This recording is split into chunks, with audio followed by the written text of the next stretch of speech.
Hey guys, welcome to the channel and to episode 3 of Studenting Stories, a series that I make once in a while when I talk about, no, not really when I talk to myself about myself and what has happened in my life so far. I thought of talking about gifted kid syndrome since it's something I've experienced a lot and want to talk about, so let's get into it. What is it basically? So it's when you've been praised for being great and smart your entire life, and that's like when you grow up, concepts come easy to you. So when you go into a place where everyone is just as smart as you, or because you were raised in an environment where they basically taught you the thing, like the normal thing, so it came easy to you. But when you go into a circumstance where, like, I don't know, where people, you know, have the same intellect as you, or you have a place where they cater to people who are smarter and actually teach you like more complex things, you just crumble since you've never had to struggle before. And so I'm just gonna walk you through how I experienced mine. So I'm gonna go through it in like different phases, so more like starting with like the kid phase, then the elementary school phase, then high school, then college, and then a lot of things happen in college. So basically, when I was a kid, I wasn't the smartest student, but I got a medal every year. So I studied in a Chinese school in the Philippines. So the thing about Chinese schools in the Philippines is that they divide your day. So the morning half is going to be your English subject, so as in normal like English subjects, so English, math, science, Filipino is also there. And then the other half is Chinese subjects. So you have basically everything that you do in the English subjects but in Chinese except science. But there's also Chinese math, as I remember. Like, I didn't really stay there for that long. So basically, ever since I was in preschool, I'm not sure if it was preschool, but I would get third honor every year. So like, there'd be a bunch of us on like a list of like, if you reach this certain grade threshold, you're gonna be like first honor, second honor, third honor. So I got third honor, which is bronze, until I got to grade 1, where I got a silver or a second honor in the English half. So you get like 1 medal for each half. So I usually get 2 bronze medals, but when I got to elementary school, I got a silver medal in English, and then grade 2 I also got that silver medal. So there would be like 6 to 7 students in first honor, and my batch of about 200 students. I'm not really sure how many it was because I only stayed there till grade 2. But I've always wanted to get into first honor because I am naturally really ambitious. I really want to push myself, and I just want to, you know, be the best in that sense.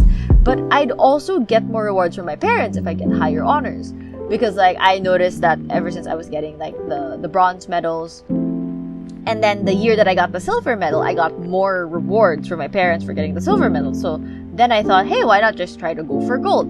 But I didn't really have the work ethic for it because like I didn't really review for anything in English. But I did have a tutor for Chinese, which forced me to study for Chinese because the tutor was there and we were paying for it. And also the Chinese classes were really hard.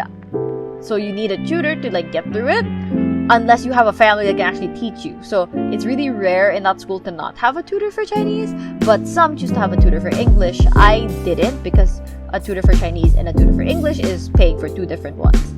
So I didn't really review for English. I just go to class, and then when tests would come, like I just answered them. I didn't even know when tests were back then. And because like my parents knew and everyone in my family knew that I only studied for Chinese and I'd still get really good in English, that I got the silver medal in English without even trying, they would call me really smart. So it was like a constant thing of calling me really smart. And some family friends, or I'm not sure if they were joking or not, but they were like, oh yeah, this girl is gifted, she has special skills and this and that. But I'm not really sure because I considered myself pretty normal.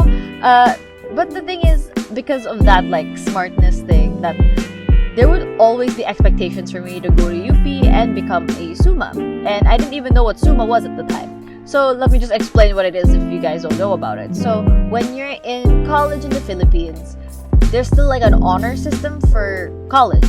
So it's like the laude system, where if you get the highest one is like summa cum laude, next is magna cum laude, that's the second, and then the third is cum laude. The thing is, my aunt graduated from UP with cum laude, so the third one.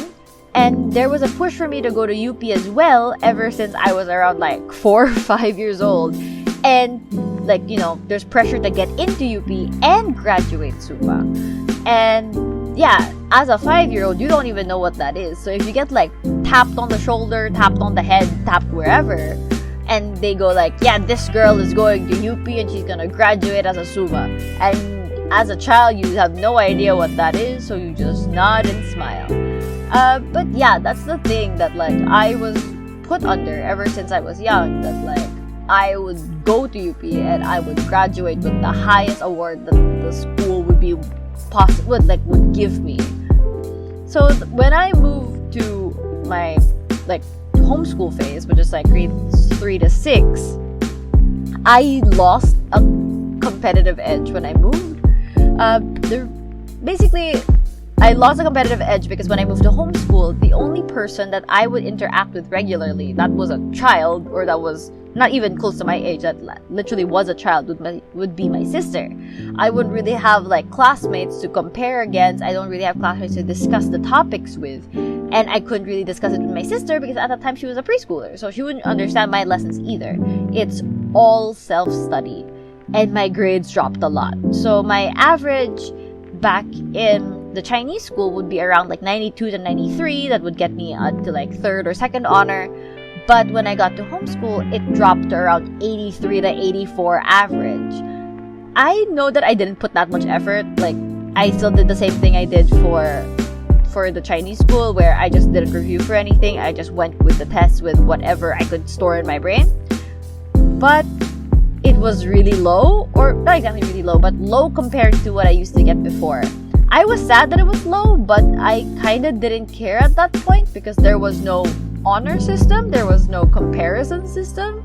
Because if there was, like, for example, an honor system, I'd be kind of pushed to basically try to get those honors. But since it's only me and the homeschool doesn't really reward kids for getting high grades, I don't really have an incentive to do well, or at least that's my perspective, is that I kind of need an incentive to do well. I kind of need the awards to get me there, because I wasn't really self-propelling at the time. I would just, if there's a reward, then I'll go for it because I want to get rewarded by my parents. But if there's nothing, then I won't do it. And at the time, I was really more obsessed with my extracurriculars, like ballet, taekwondo, and theater, rather than, focus on my grades. Because even if those extracurriculars were only once a week, of course, I'm going to look forward to those.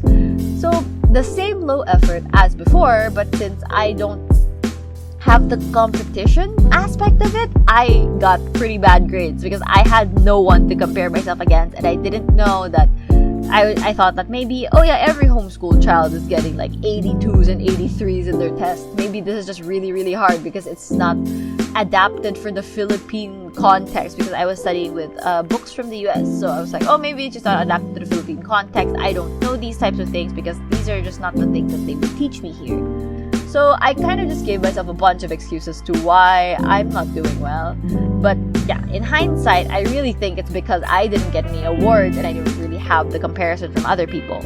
But even if I had those, people still called me smart, even with those grades, because those grades, the homeschool grades, weren't really publicized. But they would talk to me and see that I'm really talkative and I know a lot about a lot of random things. So they would think, oh yeah, this child is still smart. And in my extracurriculars, I seemed smarter because I would hang out with like teenagers and I'd be able to talk with them, or I'd be with younger students in my extracurriculars, and then I seem smarter because I'm older. So that is basically the homeschool phase. Now, when I finished grade 6, I skipped grade 7, by the way. So the K-12 system kicked in when I was graduating the 6th grade. So I was supposed to enter grade 7, but they allowed me to skip a grade. So high school meant going back to competition. By competition, I mean, like, I was able to compete with other students because now there's other students that exist and I can compare grades with, and I can kind of figure it out. And the awards are back. So instead of having first, second, and third honor, it turned into the Achiever Circle. So the Achiever Circle is like, it's unranked.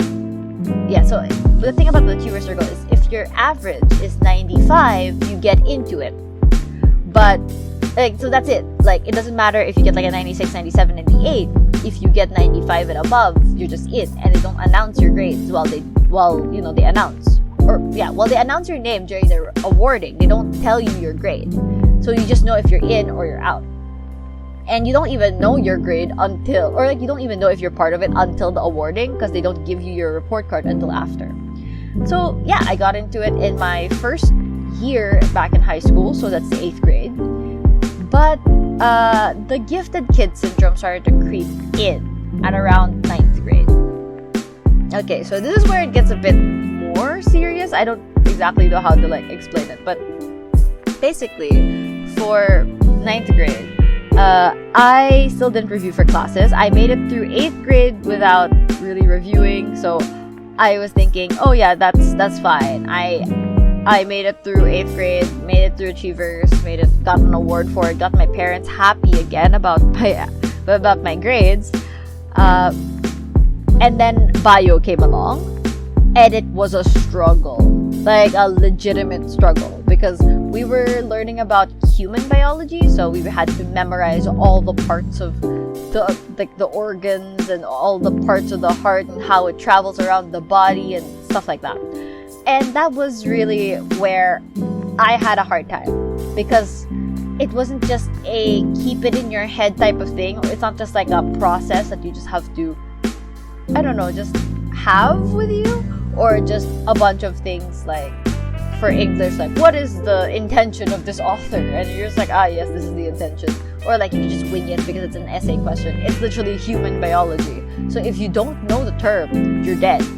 And there were a lot of terms, because we study a new system of the body every other week, so we'd have 2 weeks, and then at the end of that we'd have a test, and then it was already really hard seat works, and it's also really hard tests.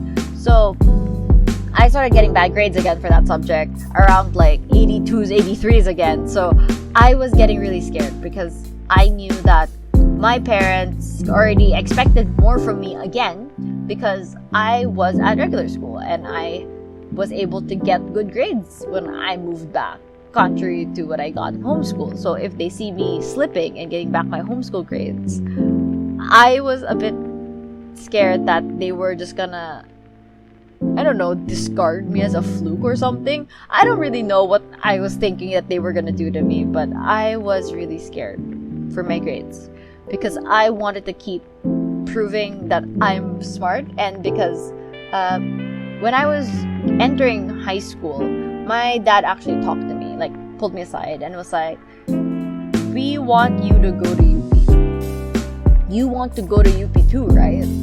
And like a part of me was like, yeah, I'd like to go, because it's just a not fancy school, but it's a prestigious school. And so he told me, okay, so if you want to go into UP, they're going to check your grades from your first year until your 3rd year. A lot of other schools only check your last year's grades, but UP checks 3 years worth of high school for your grades. So you have to work hard now before you have to work hard now when you get into high school, than just working hard on your last year before you apply. So I had that thought in my head of, I really need to get into UP. I really need to figure out how am I gonna redeem myself for this. And since I didn't really review back at grade 9, even if I reviewed, I wouldn't be able to get any higher of grades. So yes, I did the I was about to say sketchy, but I did the very wrong thing of cheating during my bio test. So yeah, I don't even know if I mentioned this before in the channel, but yeah, I cheated during my bio test. I got caught for it, so I got a 0 on that test. And getting caught cheating means I get a run slip. A run slip basically means, like, there's a lot of other things that come with a run slip, but basically the only thing that matters in this story is I wasn't able to qualify for Achievers, even if I did get the grades for it. So that year, grade 9, I wasn't able to get into Achievers, and it was way, way, way worse off for me. For my parents knowing that I cheated, getting called in, getting all those meetings, and basically, on a side note, being mildly treated like a criminal in the class. When that news came out, people would pat me down before tests, not hoping, but like checking if I was planning to cheat again. And after that, like, I learned my lesson. I started reviewing for bio, but only for bio, because I was just terrified about it. And yeah, so I went with bio, and we did it for the entire year, I think. Yeah, I think bio was for the entire year. Or, no, never mind. Chem was there too. I have no idea. Like, grade 9 was a blur to me. I think I probably repressed that memory. But, basically, I just reviewed for the rest of bio. And I had no idea still how to review. So, I just literally, like, stick or, like, photocopy my handouts and stick them on my wall. I don't even know what past me was thinking at the time, but what I did was like I photocopy my notes, or not the notes, the handouts that the teacher gave me, and then stick them on my bedroom wall. And then my excuse for that was I have a hard time sleeping. So if I have a hard time sleeping, I'm probably gonna read the handouts that I stuck on my bedroom wall. And I have no idea what made 9th grade me think that was a good idea. But what would happen is I just panic the day before the exam, the test, the quiz, the whatever, and I still wouldn't get the best grades, but I got my grade, I bumped it up to around like a 90 to a 92 versus like the 82 that I would get before. And I managed to get through like everything. I managed to get through the entire class, and I did reach the minimum kind of grade to be in the Achievers Circle, but I was banned from doing it because I was caught cheating. And then 10th grade, I kind of brought back old energy. So I did review a little bit more during 10th grade. But it was still like very, very low effort reviewing of like I'll review if I feel like I need it, but I don't really do it that often. But that year, 10th grade, even if I did struggle with trigonometry, I still made it to Achievers because I was only banned for 9th grade, but for 10th grade I was allowed. And then we jumped to senior high school. So I reviewed a lot more in senior high school because there were just so many different topics that we needed to do. And like, this is where I was basically kind of restoring my I'm a smart person idea. Because like 9th grade, I was like, oh, I'm really stupid. Or like, not really stupid, but why can't I get bio? I'm supposed to be smart. That was the thought with 9th grade. And I thought to myself, oh yeah, maybe I'm just weak at bio. Maybe I'm just weak at memorizing a lot of like small bits of information and how they connect together. So I thought that was just like a single type of weakness, and then for 10th grade I just review whenever I felt like it, because like I was like, I'm smart, but just in case I do this. But senior high school, I was kind of, I don't know, it was like a weird mix of like, I'm smart, so I want to maintain that smartness, so I will review just in case, so that people will still think I'm smart. It wasn't like an internal thing anymore. It just turned into an outside thing. So I reviewed a lot more, mainly Quizlets. So I would make like those flashcards that I would use to review for information. But there were also times where I'd just like write them on a giant piece of paper. But I still didn't review for math. I got used to memorizing terms and just like making it through, knowing, and just basically spewing out what the teacher told us. So I'm just parroting it back to them because that's what a lot of my teachers wanted. They just wanted me to know all the information they told me and then reword it in my head and then spit it back at them. And then they're like, yay, wow, so smart. And yeah, so a lot of the things that I had to do, because I was in GAS, which was supposed to be a middle ground between Humes and ABM, where we could just pick whatever subject we want from either strand. It turned into we were Humes with a sprinkle of business subjects. So basically, I don't know, it was a lot of social science stuff and memorization. But I was telling myself that I wanted to go to STEM. If STEM existed in that school, I would have joined. More on that thing later.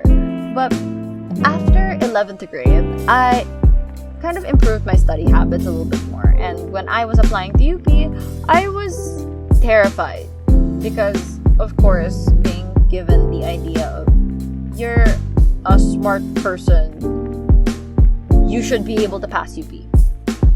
But knowing that I was applying in 11th grade, but knowing that they were going to see that I have a permanent strike on my record for cheating one time, I was so scared because I knew how strict UP was in terms of discipline and in terms of, honor and excellence, which is their motto. And while I was applying, there was a thing of are you part of the top 10 students of your batch? My batch only had 30 people, so you had a 1 in 3 shot of making it. So what they did was, instead the school telling us that our rank was this, or publicizing a list of this is your rank or this is where you are in terms of the school, they wouldn't do that. They didn't like doing that. So what they did was they told us, they made an announcement of okay, all of the 11th graders who want to know if they're part of the top 10 line up by this door. And then all we'd do is we'd walk in the room, a teacher would be there with their laptop and just give you a yes or no. It's are you part of the top 10? Yes or no. And that was it. We wouldn't even know where we were in terms of the school, so we just knew we were part of the top 10 or not part of the top 10. And I entered, and they said yes, which was great. But I had no idea where I was, because the thing is, we had to check yes or no in the forms, but since the forms were all digital that you had to print it and submit the printed thing, I already said yes, because I was yeah, sure, I guess I'm part of it, so I did that.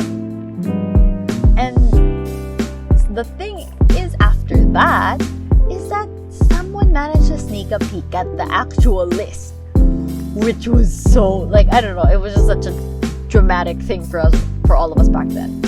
And I realized that, or not I realized, but I was told by that person who had the chance to sneak a peek at the list that I was the top 2 of the batch. Well, I was the top 2 because a bunch of other people left the batch. So we used to be a lot more people, and then people left. So there was a social hierarchy, but also academic hierarchy shake-up. So now I was somehow bumped up to the second, most successful, not successful, but the second highest academic achievement in the batch. And I kind of rode on that high, and I was really scared of losing that 11th. Yeah, I was scared of losing the 11th grade second place when I got to grade 12. Because of course, now knowing that you are part of the top 10, what if you lose that thing in the top 10? Wouldn't that be pretty sad? And I used that energy to keep propelling me to review harder. Or not review harder, but for other reasons for myself, for other personal, social mobility reasons. What would happen is, before a test, the day before a test, I'd already be reviewing.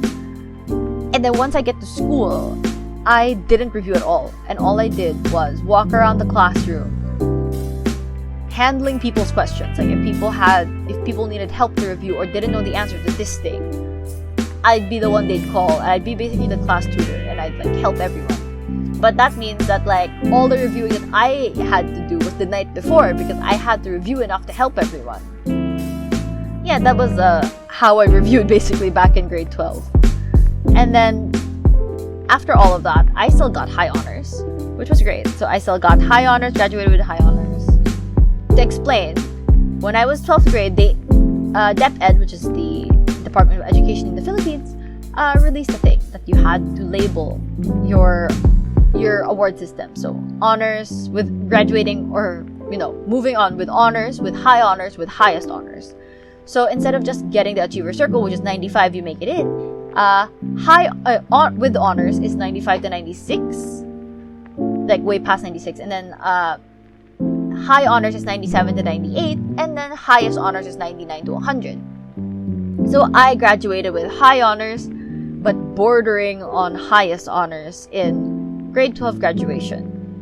So now I checked, and I saw that the top one wasn't in the achievers list, or like the awarding that year. So I was really nervous, and I was like, what happened? Anything happened? So I assumed from that point that I graduated valedictorian because I was decently confident that I got higher grades than the other two people who got high honors. So I went into UP believing that I graduated the valedictorian of my batch without them telling me, because they don't do that at school. So I got into UP. Great. So I think a lot of you guys know already that I'm a UP student. And I got into computer science. So the reason I got into computer science was everyone was like, you like games, right? Go into comp sci, go into computer science, because it's computers and coding. You'll enjoy it. And I passed it. So I went there, and when I got there was a lot of technical classes. So there I had to take a bridging program called Math 20 because I didn't have pre-calculus because I was gas and not STEM. So I had to take Math 20, which is the pre-calculus, Math 21, which is calculus, which I failed, by the way. And then I had to take coding classes, so I had to take CS11 and CS12. I had to take discrete math classes, which is CS30 and CS31. And then I had to take Physics 71, which is, the physics class. All of which I didn't know how to study for. I knew how to study for just information thrown at me. I could study for philosophy, I could study for, like social science, anthropology, sociology. I can study for history. That was fine. I was all of that. Basically, I could already do all of that way before. I already figured out how to do it when I was in senior high. But those computer science classes, I didn't know how to study for. Coding was a practical skill. The only way to get better at it is to keep doing it. And then math, I still don't know how to study for math, because even back in senior high, I just wing math. I don't know how to study anything for math. And in my first semester, I almost failed CS30 and I got a 3.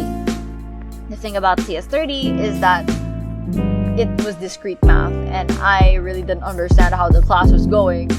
But I had one last chance, which is one last quiz before the finals. One last quiz before the finals. And I was kind of in a dangerous situation. But I managed to make it through and I got a 3, which is the barely passing, or just the edge of passing grade for UP. And then for CS11, which is the coding class, I was barely making it by, and I had to have classmates of mine carry me through the machine problem, which we call it an MP, so machine problem. And we had to make a game, and then I barely did anything. I don't even think I did anything for that because I didn't know how, and no one was around to help me. And yeah, so I was already feeling the pressure of I did enjoy coding for a little bit at the time, but I still had way, way, way less experience than everyone else there. So I didn't know what to do. And then second sem came along. Second sem was deadly. I barely passed physics. Even if in high school physics was my best science subject, I sucked at bio. I was okay at chem, but I was great at physics. But taking the physics class in UP, I almost failed. I got another 3 in physics. I completely bombed and failed Math 21, the calculus subject. I would get 21 out of 60, 21 out of 100 even. And there would literally be no chance for me to pass the calculus subject because I just didn't know how to study for it. I didn't know how to put that information in my brain, because all I expected before was just I sat there, I listened to it, I did the exercises in class, then it would just kind of merge with my soul or something, and I'd be able to pass the exam. That's how I made it through Math 20. That's how I made it through high school, and that's how I made it through every math thing that I've ever done. And I gave up on the next coding subject. I gave up on CS12 because I had a lot of backlog. I had everything else that I still need to do, and I just ran out of steam. I just didn't know how to make it through. I didn't know how to finish. I didn't even know how to start. I didn't know how to get the outputs that they want me to get. I didn't even understand sometimes the things that they want me to do. I don't even understand like the text that they put on screen. And then it was just a constant loop of I try to fix something and it fails. I try to fix something and it fails. And I didn't know how to solve it. I tried to ask other people and they told me that I relied on them too much. So they're not gonna help me anymore. I kept going in circles and in circles. I would stay like coding like the entire day, trying to fix everything, jumping between tasks. I knew that I just got burnt out of certain problems, but at a certain point I just gave up. Like I literally like exited all the coding things and deleted the folder for the class. And I'm like, nope, I will accept my 5 when it comes. And then there was CS31, which is the other discrete math subject. And I had to do a removal exam. The thing about a removal exam in UP is that if you get a score of, because the passing for UP is 60. If you get a final grade of 55 to 60, they'll give you a 4. A 4 means you have removal exams. It's a test where it's just pass-fail. If you pass the removal exam, you pass the class. If you fail the removal exam, you fail the class. So it's just basically like a, it's like it's basically a binary thing, going back to computer science. So what happened is I took the removal exam and I failed the removal exam by 1 point. If I got another point, I would have passed the class. And because I didn't pass the class, the engineering, like the College of Engineering basically wanted to like kick me out. Not kick me out of UP, but basically almost did that. And that led to me becoming a non-major. And yeah, you can see the first episode of Studenting Stories if you want to hear everything about that. But as someone who was called smart for entire life, I didn't understand why I was doing so badly. Every time, like, there's a running joke of like grade conscious high school students getting their first like failure or like failed test in UP, and they start crying. Every time I'd see a failed test, I'd get flashbacks of my family telling me that I'd get into UP and graduate as a summa because I was so smart and I was a genius and I could do anything. And asking for help isn't normal because you never needed it. But at the time that you did need it, or I did need it, people just left you because they're like, oh, you're relying on us too much. When it took all of me to ask them for help, because I knew that I needed to get some help for this, but then the help never came. But also, I don't even know if I asked for help too late. Like, the thing is, it was hard for me because I was always left alone to study for myself. Like, as early as 2nd grade, I'd just be left by myself to just be like, oh, okay, just do what you can to study. And at certain points, they won't even care if I didn't study as long as I did well, and that's it. And I would do great in GEs. I'd get like 1s and 1.25s, which were like, okay, 1 is the highest grade you can get, 5 is a fail, 3 is a pass, like barely pass. And I do great in G's. Like, I get 1s and 1.25s. And they were all like social science and liberal arts stuff, like philosophy, history, and speech. And even with all of that, I was actually in denial that my brain was more fit for those subjects, that I enjoyed learning about those subjects, that I understood those subjects more than I did the other subjects that I failed and I didn't like. I just couldn't accept for myself that maybe my brain is meant for social sciences, because I love explaining myself. I like the aspect of, I don't know, instead of having like one answer, you could kind of worm your way out to get your own answer, which was just something that I enjoyed. Even my senior quote was like, anything stupid can seem rational if you have the right person saying it or something. And that's what I've always felt like. That's why I kind of like my social science subjects a lot more, because like I could say the most stupid things and then rationalize it to my teachers and they'd believe it. And I just like the aspect of, if you know how to explain yourself well enough, then you're able to make it through life, and you're able to still do things even if you're not necessarily the type of, like, even if you or your ideas aren't necessarily the type of things that people find normal. And I had that lingering belief because of how I was raised, how my environment was, that science is for smart people. So therefore, I should go to the science courses because they're hard. Because with how smart I am, going into social science courses would be too easy, and that would just be unfair for the people who were there. And that was just a very messed up thing that was drilled into my head as a child. And yeah, social sciences and liberal arts subjects were already dismissed for me as a you'll starve there career. Like, quote unquote, you'll starve their career. It's always the idea of, I would tell someone about what I do, or not someone, but I tell part of my family about what I do, and then or what I want to do, and they'd tell me, no, there's no money there, don't go there, go to this instead because there's money here. And that also kind of scared me into going into Humes, because they're like, oh no, you're gonna suffer, you're gonna die, you're gonna not get a job, you're gonna be working at a call center or something. And I just knew that I had to leave computer science, but I left it without knowing where I'd go after that. And then, you know, I had a list of the courses I'd do or I'd want to do in UP, or yeah, I had a list of every course in UP, and I crossed them out one by one.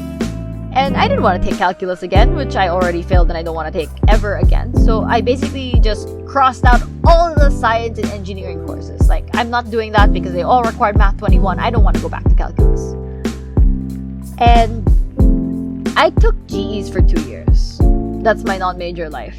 Most of them were social science or liberal arts subjects. I was really scared of going into science subjects, knowing what my brain is, and not even taking the GE science subjects. I managed to recover my grades. I consistently got 1s and 1.25s in those GEs, which eventually got me into speech comm. And I was still a bit, when I got into speech comm, I was still a bit hurt that I'd get into psychology.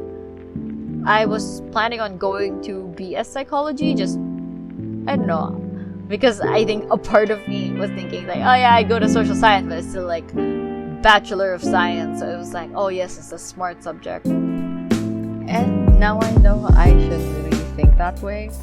Okay, now, yeah, so I'm a speech comm major now, and I'm not planning to shift. There was ideas before of maybe shifting to psych, but like, I think it's a bit much already considering how long I've been in UP. So I'm doing pretty decently in my majors. It meaning the subject, I think matches my brain more. I have broken my 1.5 streak though, and by 1.5 streak I mean like when I was back in non-major days, I would never get a grade below 1.5, but once I got my majors back, I did start getting those 1.5s. Yeah, like a 1.5 is still great, and it's still pretty high actually in the grading system. And considering everything I'm juggling, but there's always this lingering thing about like the expectations of getting laude that I'm still bothered by. Because when I moved from comp-sci, CS, computer science to non-major, my GWA or grade or general rated average was 2.8, and I had to get to a 1.75 to even be considered for psychology. So over those 2 years, I had to push myself to get to laude static, so the lowest laude, which is 1.75, to even apply for psych, and I made it. But now in speech comm, when I calculated all my grades, I'm not Summa standard, and I probably never will be. I'm at laude static right now, and I already calculated it with all the subjects I'm gonna take, which is about 60 units, and even if I get a 1 or the highest score that UP is allowed to give me for every one of those subjects, I will only get to magna.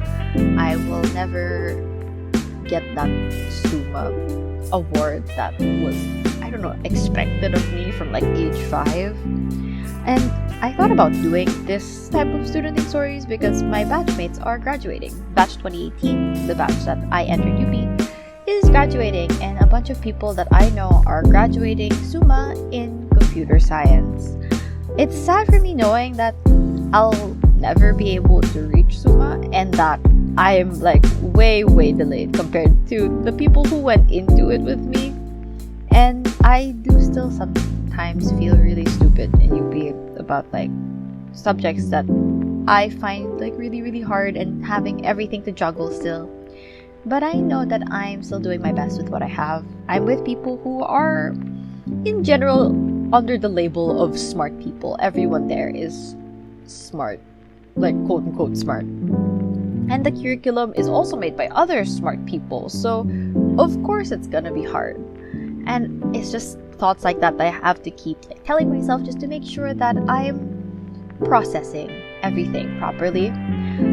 That I'm in a school with smart people, with a curriculum made to teach smart people. Next year, I'm going to be the leader of an entire org, of an org that I'm not even in the college of. I'm starting debating, even if I'm already kind of old, because a bunch of debaters start in high school, and I'm already entering it like in my 4th year of college.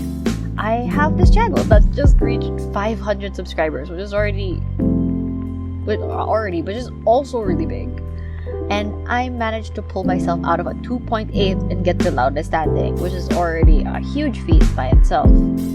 And right now, I'm still trying to figure out how to level the expectations placed on me by myself and other people, because I know that I expect a lot from myself, and I take everything that other people expect from me and put it on my own shoulders and try to reach it to make them happy.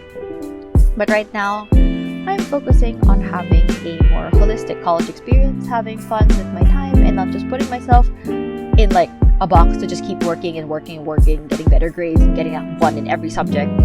It's now slightly more freeing to just do what I want now that the path is already blocked off, that I can kind of like, I don't know, lighten up a little bit on how intensely I take my academics. Of course, I'm not going to give up on them. I am very grade conscious and I still want to get good grades, but it's not like a pressure to always get that perfect score, to always get that 1. And now that like I know I can't reach that end, it's just a little bit more like, oh, okay, so I have the leeway to just do what I want in this area that I'm given. I always keep in mind that like the goal is to finish, and any step past that is already a bonus. I just want to finish college, and if I get awards, then that's great, but that's not the goal. The goal is just to get my degree and get a job, and I don't know what happens past that. I'm not gonna give up on getting good grades, because that's just the person that I am. I'm very grades conscious. I really like doing well. But now I'm trying to be more mindful of my own capabilities and just doing my best in whatever form that comes in. So also building my other skills, not just the basic memorization skills that I need to get good grades. I can't work 100% every time, so I'm just trying to get everything done on time with the skills and quality that I can do it in. I think I fall into that trap of perfectionism where I don't want to submit something because it's not perfect until I just, I don't know, fall into that trap of like everything's piling up because I'm like working on this one thing. And I think something that I want to keep in mind is just doing it on time, submitting it on time, and when I'm done, there should be like, I don't know, I don't want to say minimum threshold because I feel like that's gonna make it seem like I'm not really working hard, but there should be a balance of how good the output I'm gonna do is and the rest of my time. And I've learned a lot of life lessons, and I had a lot of realizations over the pandemic and starting this channel because I do get to talk about it a lot. Balance in life is key, and I can't just make myself an Uno or like highest score producing robot. I can't just, spend all my time grinding to get that good grade and just kind of abandon the rest of my life, abandon every other responsibility that I have.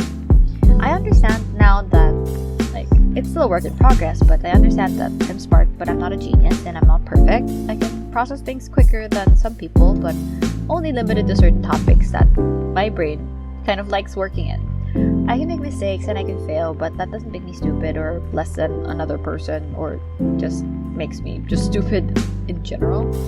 What I lack, I can supplement with hard work if I'm willing to put in the time and effort. Life is just a journey of just making yourself better and I may have gotten a head start by being born as quote-unquote smart, but I'm not done, and I'm just gonna go keep improving myself and just, I don't know, it seems really cliche, but being like the best version of myself that I can be. And yeah, thanks for sticking around and hearing my ramblings. I don't know if any part of that was relatable or helpful, but I hope it gave you guys any insight on my student life and how I'm feeling about it right now. If you guys have any suggestions for topics or any stories of your own you want to share, leave them in the comments and I'll do my best to read through them. If you found this video interesting, hit the like button. If you want to see more videos like this from me, then hit the subscribe button and the bell to know when a new video is out. I try to upload every week, Monday nights at 8. I guess that's all for this video. Bye guys!